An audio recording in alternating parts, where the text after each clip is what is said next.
वाल्मीकि रामायण में भगवान श्री राम भरत जी से कहते हैं, भरत, ये संसार के संबंधियों का मिलन भी समुद्र में बहने वाली उन दो लकड़ियों के मिलन के समान है। समुद्र में कहीं से किसी नदी से बह करके एक लकड़ी आई और किसी नदी से बह करके गई और कुछ देर तक ऐसे तैरती रही। तब तक अचानक फिर कोई एक लहर आई और उस लकड़ी को अलग कर दिया, उसको अलग कर दिया। अब वो मिलन कैसा था? भगवान कहते हैं, यथा काष्ठंच काष्ठंच, काष्ठम माने लकड़ी, समझ रहे? यथा काष्ठंच काष्ठंच समेयाताम महोदधौ, जैसे समुद्र में दो लकड़ियां आपस में मिल गईं, संयोग था और फिर दोनों अलग हो गए। अब वो किस पेड़ में पैदा हुई थी पता नहीं, वो लकड़ी किस पेड़ से पैदा हुई थी पता नहीं, उसका अपने मूल वृक्ष से टूटने का क्या कारण था पता नहीं, वो लकड़ी किस कारण से अपने मूल वृक्ष से टूटी इसका पता नहीं, किस किस रास्ते हुए आई और कौन कब टूटी थी, कौन पहले टूटी कौन बाद में टूटी, कुछ पता नहीं। संयोग बना के कुछ दिनों के लिए, कुछ क्षणों के लिए उनका मिलन हुआ और फिर दोनों अलग। यही जीव की स्थिति। हमारे माता पिता, भाई बंधु, बेटा बेटी, परिवार जो हैं, सब जीवों की यही गति है। अपने अपने कर्म लेकर अनंत अनंत जन्मों से भटक रहे हैं और इस संसार सागर में वो कहां से आया, वो कहां से आया पता नहीं, संजोग बन गया, कुछ दिन के लिए मिल गए। समय आएगा वो संजोग टूट जाएगा,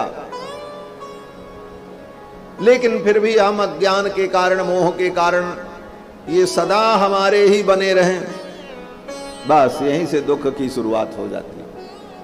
इसी को कहा मोह सकल व्याधिन कर मूला, तेते पुनि उपजहि बहु शूला। अब रही बात जो संसार में ये व्यवस्था दी गई, महाराज, मातृ देवो भव पुत्र देवो भव, माता देवता है, पिता देवता है, पितृ देवो भव, पुत्र को उत्पन्न करो, क्यों बोले अपुत्रस्य गतिर्नास्ति।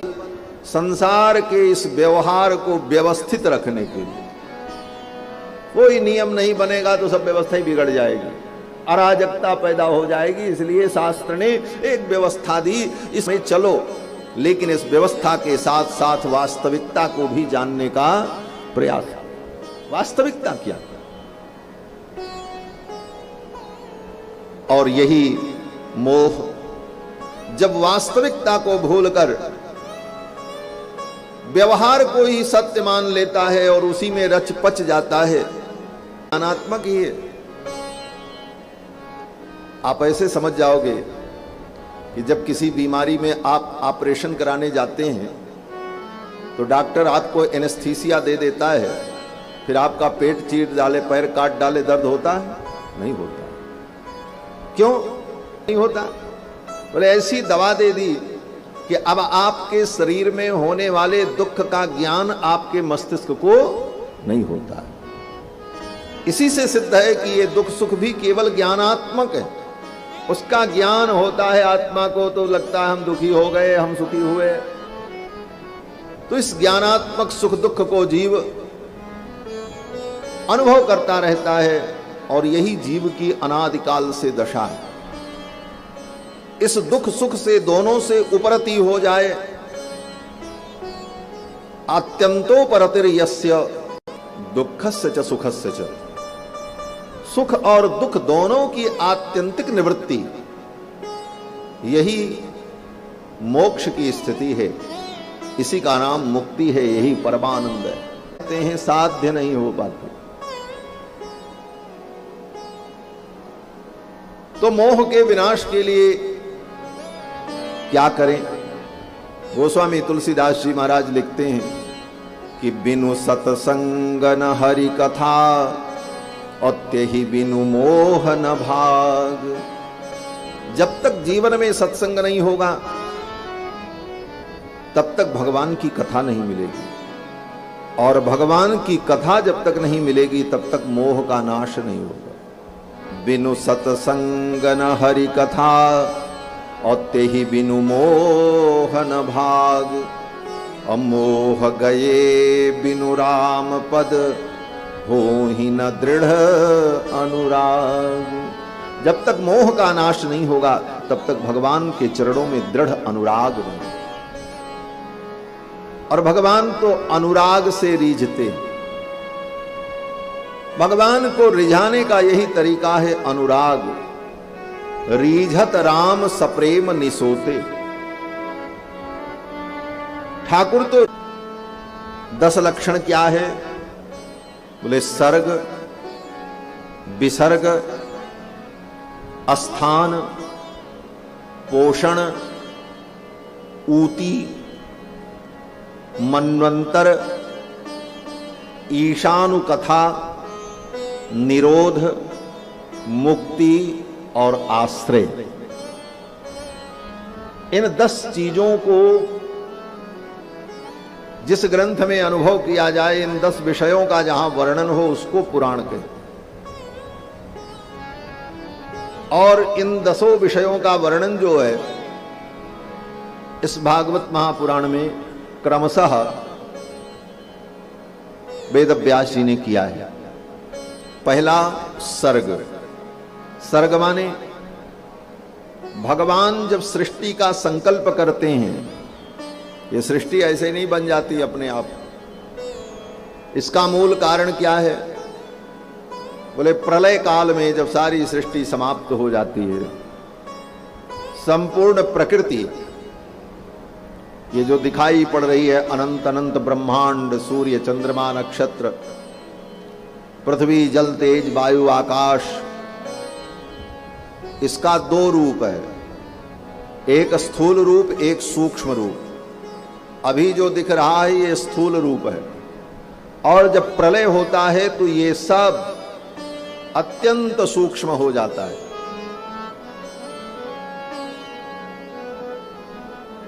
पृथ्वी जल में विलीन हो जाती है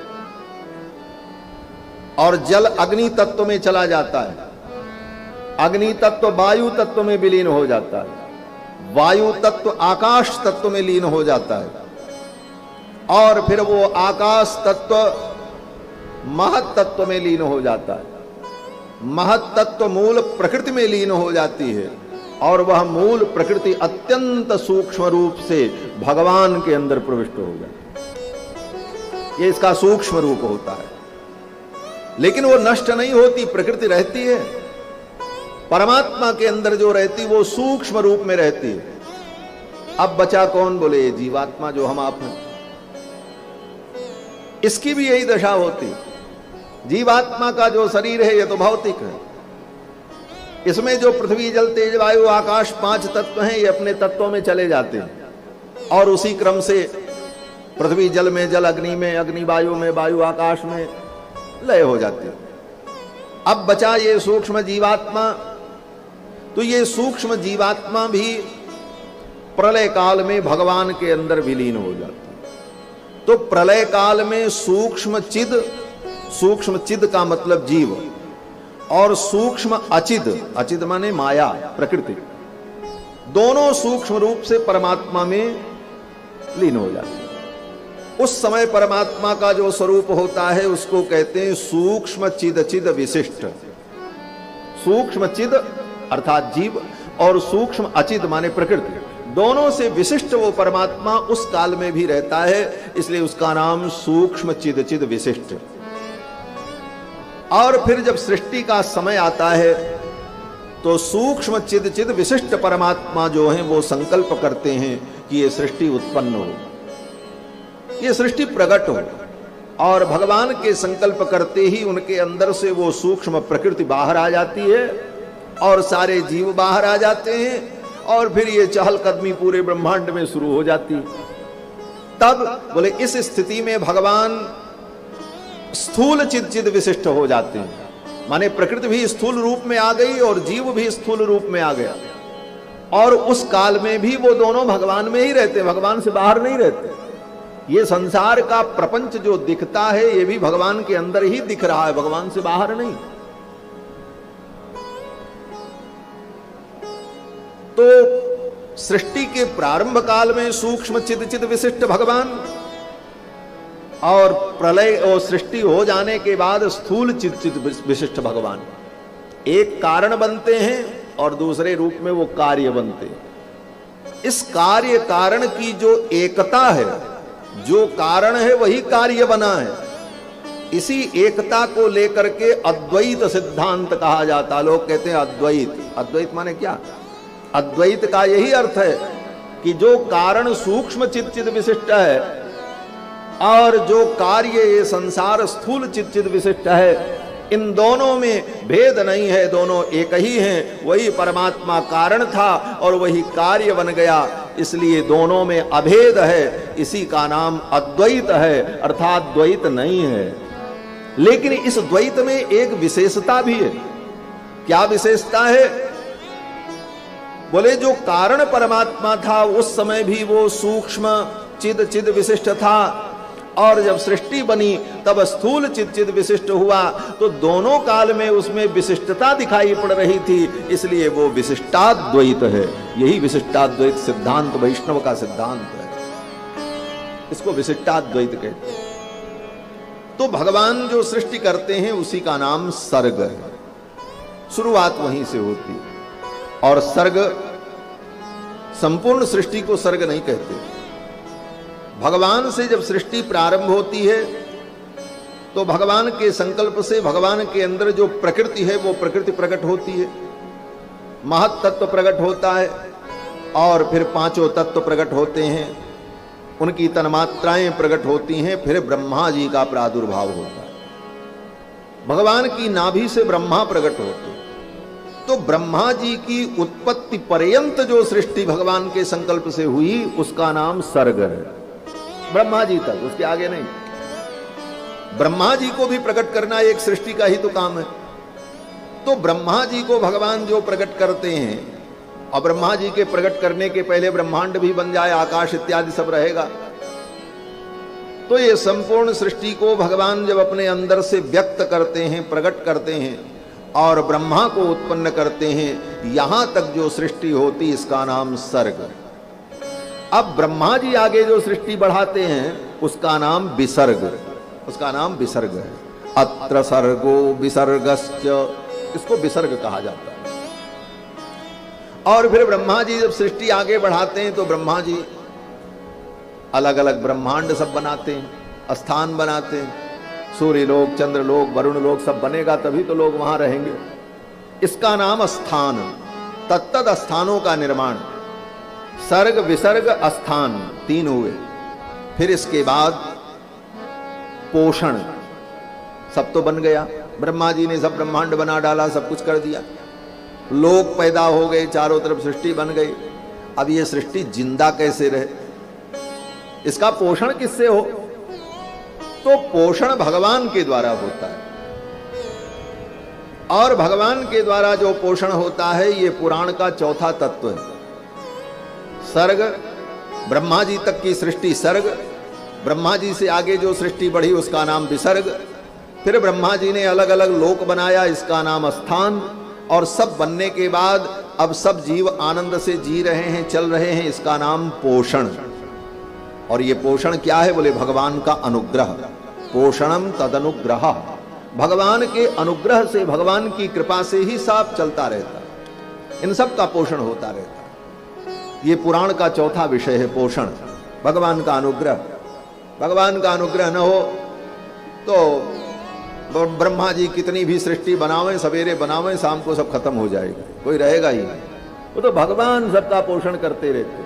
तो भगवान का पोषण, और इसके बाद अब पोषण तो भगवान कर रहे हैं, लेकिन ये सृष्टि में जो विचित्रता दिखाई पड़ रही, कोई कुत्ता बन रहा, कोई गधा बन रहा, कोई बिल्ली बन रहा, ये सब क्यों होने लगा? तब कहते हैं ऊतयः। ऊती, ऊती माने वासना। अब इन जीवों की अपनी जो वासनाएं हैं, उन वासनाओं के अनुकूल वो कर्म करने लगता है। और जिन वासना से युक्त होकर जिन कर्मों को करता है उसी प्रकार वो उसको भरता है। जो करेगा सो भरेगा, वो भोक्ता बनता है। जब वो कर्ता बनता है तो फिर भोक्ता भी उसे बनना पड़ता है। फिर उसी भोग के लिए विविध योनियों में वो जीव भ्रमण करता रहता है। इस प्रकार से सर्ग विसर्ग और स्थान, फिर पोषण, फिर ऊती, ऊती माने वासना, इसके बाद मनवंतर। ब्रह्मा जी की सृष्टि में काल का विभाग जो है इसका नाम मनवंतर है। सृष्टि में काल एक विलक्षण तत्व है जिसको समय कहा जाता है। काल भी सृष्टि में बहुत बड़ा महत्वपूर्ण बिंदु है। अगर काल न हो तो कोई काम नहीं होगा। और काल जो है ये नित्य है और ये भगवान का ही स्वरूप है। काल माने समय। भगवान का एक नाम भी कालात्मक है। कालात्मक माने जो काल रूप में,